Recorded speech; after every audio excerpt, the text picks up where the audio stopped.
Congressman Larry Bucshon, let's talk about the primary process because Yeah. as a Republican in a pretty solid GOP district, you've had a couple of primary challenges. What did that teach you about the Yeah. process? Well, first of all, I agree with the process. I think it's up to the people of the district to choose the representatives they want. And so, I had no problem having primaries during my congressional career. I think I had three primaries that were significant after I got elected the first, and that's not including the first election where there were 8 people in that original primary. People primaried me as a sitting congressman, but I fully support that concept. And I think it's up to each representative to convince the district why they should represent the district. And so, yeah, sometimes people get,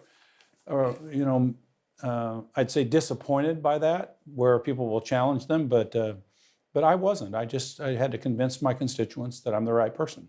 But as you know, one of the problems we have in our politics is you have congressional districts that are aligned D and R, red and Yeah. blue, and not a lot of swing districts. How is it done in Indiana? Yeah, but no, so it's pretty much that way. I mean, right now there's, I'd say, you know, um, some very conservative districts and some very Democrat districts, so to speak. Um, yeah, I get what you're saying. I mean, the primary process, I mean, I was just talking originally personally about my experience, but do we have an issue, where we have a lot of polarization because the districts really aren't competitive other than the primaries? I think that's probably true. In Indiana, 7 of the districts, well, really 6 of the districts in the Republican side are not very competitive. There's one that's a little more competitive, and the same thing's true on the 2 Democrat districts. So, is that a good thing for the American people? I'm not so sure. But if you look at other states like Illinois and others, they have districts also that are like that, and the districting process, is maybe needs to be looked at. I can say that as a retiring member, but I do think that there should be primaries and there should be challenges to sitting members of Congress, and it's up to you to convince people why you should stay. But as you know, here's part of the challenge. What is the incentive to cross the aisle if you're more worried about a primary versus a general election? Yeah, I think that's a problem. I think that can be an issue, right? I mean, you look at the House of Representatives, I'd say probably 80% of the districts, 70-80% of the districts aren't competitive except for primaries. And, again, as a retiring member, I can say that, maybe that is an issue and it's become an issue. But part of the issue is the American people are polarized. And so I think how you handle that, you handle that as becoming less polarized as a society as a whole. And that will make districts naturally more competitive. Let me just describe my district, the 8th District of Indiana. When I first got elected, it was represented by a Democrat. I flipped that seat in 2010, but he was a blue dog, very centrist. The district was about an R1 or so, or an R2. Now it's an R19, Republican leaning by 19 points. And that changed not because of me. That changed because of really rural America, and the whole country as a whole became more polarized.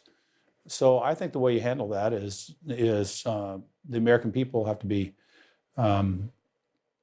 involved in the process. It's a chicken or the egg thing, right? I think in this case, it's because the American people are more polarized that you see a more polarized Congress and an elected Congress, and that has changed really over the last 10, 12 years since I've been in Congress. So let's talk about that. 7 terms, 14 years, 3 presidents, Obama, Trump, and now Biden. Yeah. How has the institution changed over the last decade and a half? Not a lot really, other than I'd say we do have more elected members who are more partisan. I mean, since I got elected in 2010. Why is that? Again, as I said earlier, I think it's because our society has become a more polarized society, and we're more separated from each other than we have been. I mean, when I was in college and when I was in high school, I really never thought about the political leanings of my friends. And now I have adult kids who have went through high school and college in the last 10 years. They know what the political leanings of their friends are. And I think that, I think we need to get back to a time where we can be more accepting of people's differing views than ours and still be friends. I really believe that. And so I think the Congress is more polarized than it has been, but I tell you what, there's indications that that's going to get better.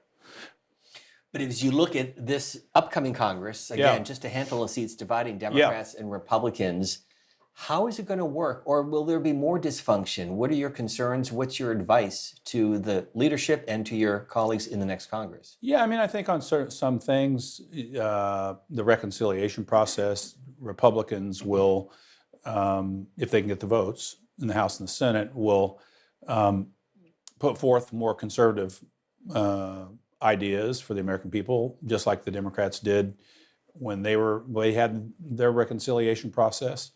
And there's just different views about what's the right thing to do. But let me say this, I think both sides of the aisle, people are trying to do their version of the right thing. Because you disagree with them doesn't necessarily mean that their motives are wrong. Their motives are people on the Republican or the Democrat side really believe they're doing the right thing for the American people.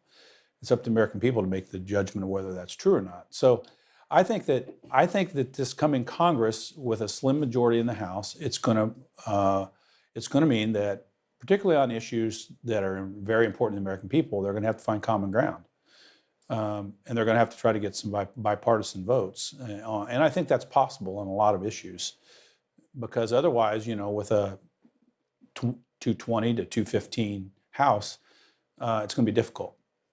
I want to frame this in terms of a recent award you received from the Japanese government and the importance of alliances and institutions, because institutions have really come under attack in our politics today, Democrats and Republicans, whether it's the media, church, schools, universities, NATO alliance. So what are your thoughts about the role of institutions and their importance or lack thereof in our politics? Well, I think they are important. I mean, I think one of the problems we have, I think, in our country, and my personal view, is the lack of confidence in some of our foundational institutions that we have.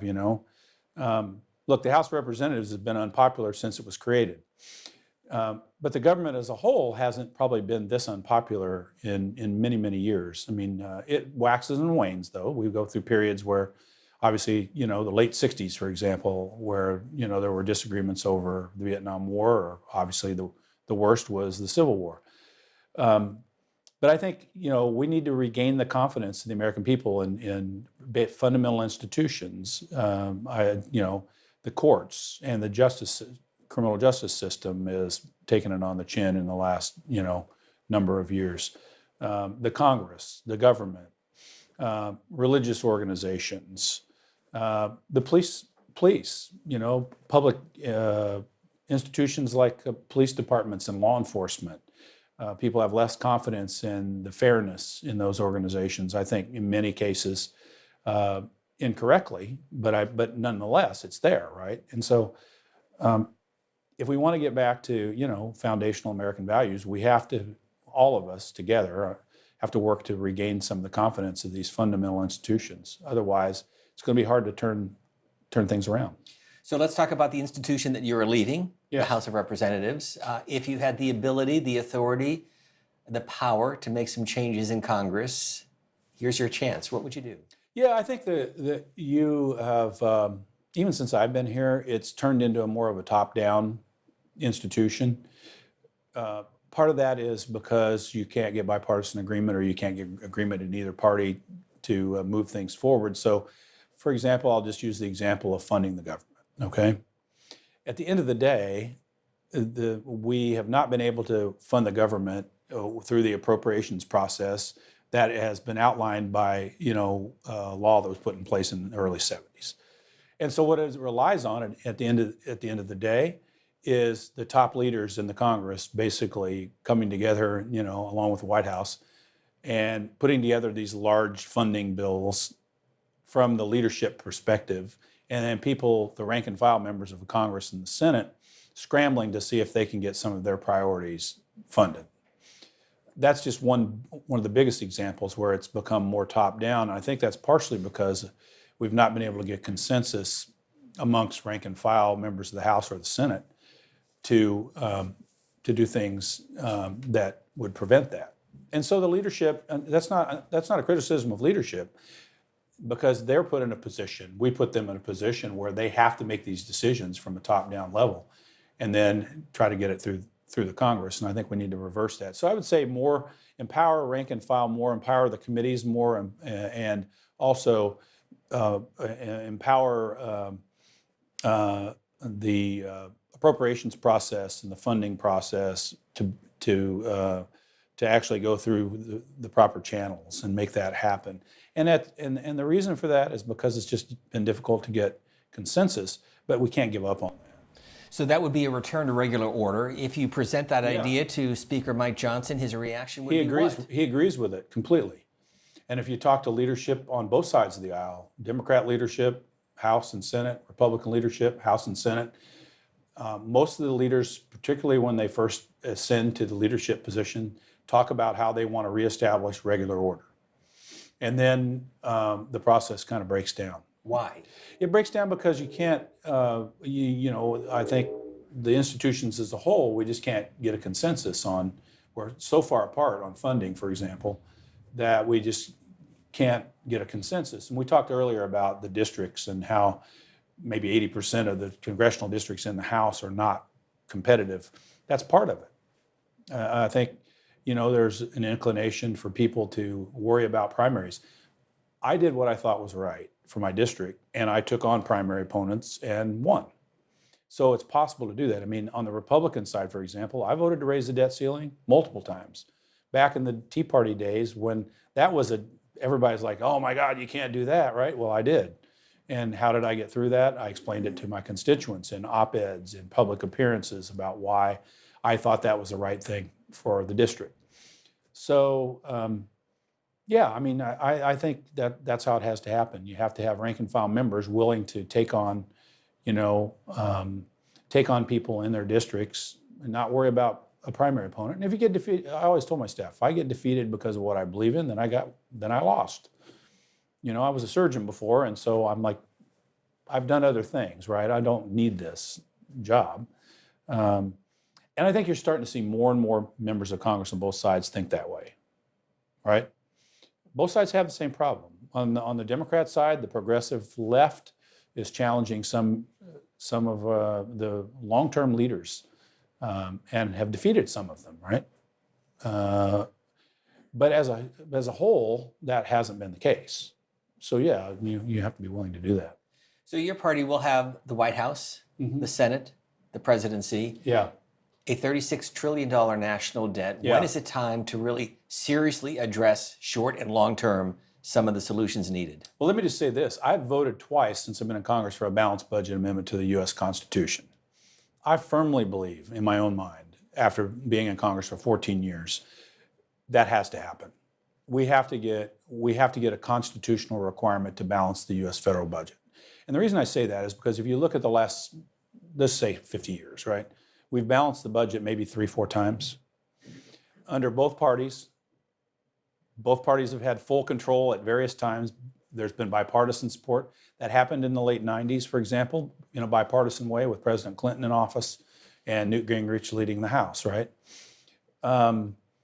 So that's the first thing. I really believe if we're going to get a handle on the budget, that we have to get a consensus agreement about what a balanced budget amendment looks like and have a constitutional requirement to do it, because it's politically very difficult to address the situation. We know what the big drivers of the debt are.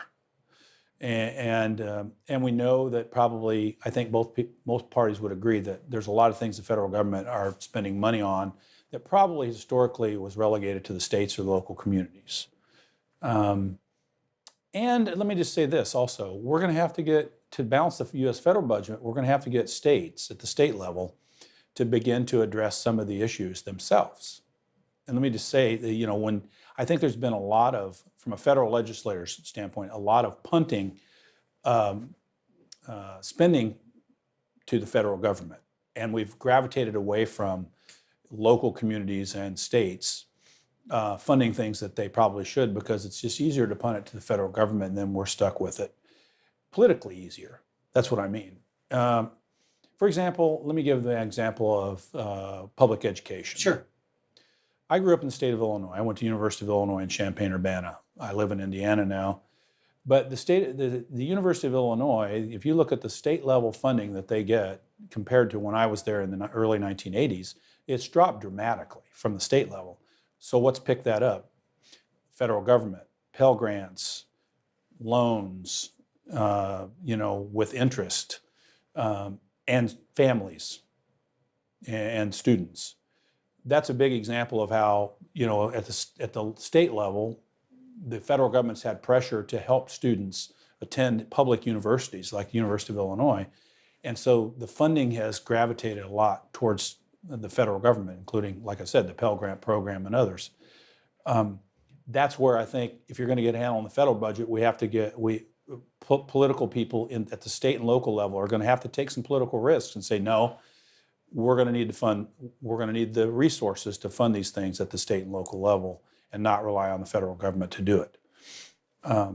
So I think it puts a lot of pressure on federal legislators to balance the budget, because everything you try to cut, somebody wants. Are you going to cut funding to education, and institutions are going to say, well, we have to have this money because we don't get state money, we don't get local money. It's pretty tough. So I think it's going to take a long time to do it. My feeling is balanced budget amendment to the Constitution, allowing the federal government to balance the budget over a fairly substantial period of time, maybe even a generation, maybe 10 to 20 years, but move towards that, because otherwise it's going to be really tough. You used the term political courage to get to even your point of a balanced budget amendment. It would take Democrats as well as Republicans to be profile and courage. Yeah. Can we get there? I think we can. I think there's enough pressure on the federal government right now to do it.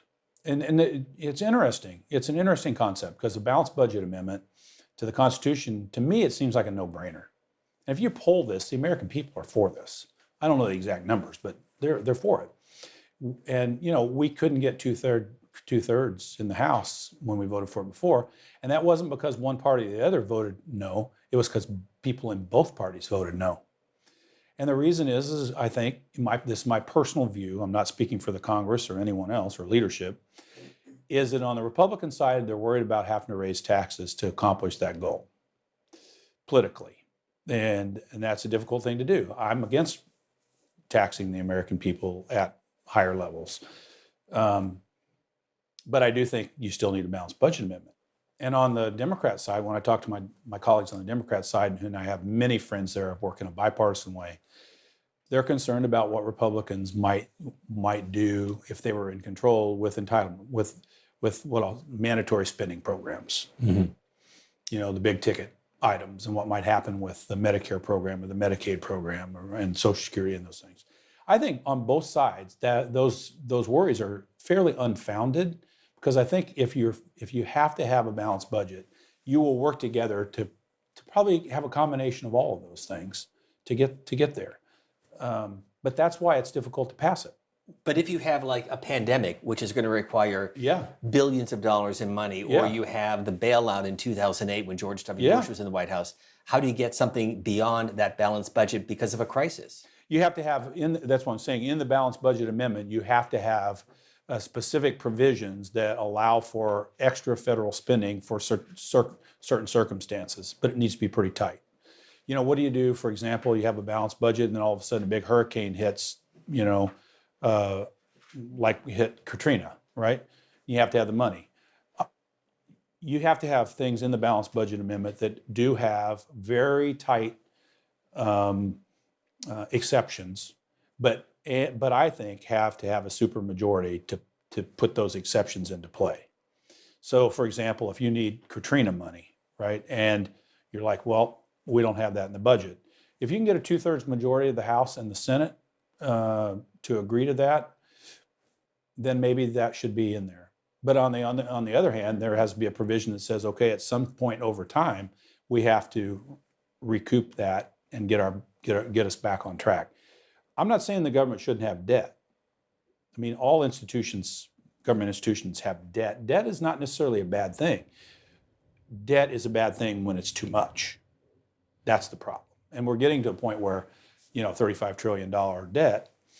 I don't believe in this new monetary policy where it doesn't matter. I think it does matter ultimately. Most economists will tell you at some point the bond markets will be like, okay, we know that the U.S. federal government people are more confident about being repaid their debt if they loan money to the federal government, so to speak, or if the American people loan money to the government. Once that confidence goes away, you're risking pretty substantial problems. I think we're getting there, and I think we can fix it. I do, but I think it's going to take a generation to fix it. It didn't get here overnight. You're not going to be able, like some of my colleagues will say, "Oh, we need a balanced budget in 5 years." I don't think it's doable. Do I think a balanced budget in 10 years or 15? Yes, I think we potentially could do that. But the politicians on both sides have to have some political backup to tell their constituents, look, we have to create priorities because the Constitution mandates that we have to balance this budget.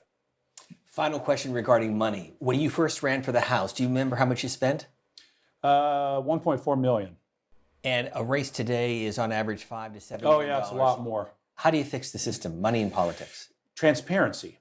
That's how you fix it. Because, with the Supreme Court ruling on Citizens United, I think that was the case that opened up the super PAC situation. I think the way and all politicians will tell you this, by the way, on both sides of the aisle, we don't like the money in politics. But the Supreme Court's ruled that money is speech. And so, and I get that. So you have to have more transparency. I mean, the light of day it helps. I really think that. And let me just tell you why it's a problem for elected officials. You can raise, say for example, hypothetically, you're a House member and you raise $5 million for your race, right? A month before the election, a super PAC can come in and drop $100 million on your head. This has happened to some of my colleagues on both sides of the aisle. Okay, well, we need to know where that money came from. We need to know who donated that money. Because I think people will be much more reluctant, to just dump a bunch of money on there if people knew it came from them.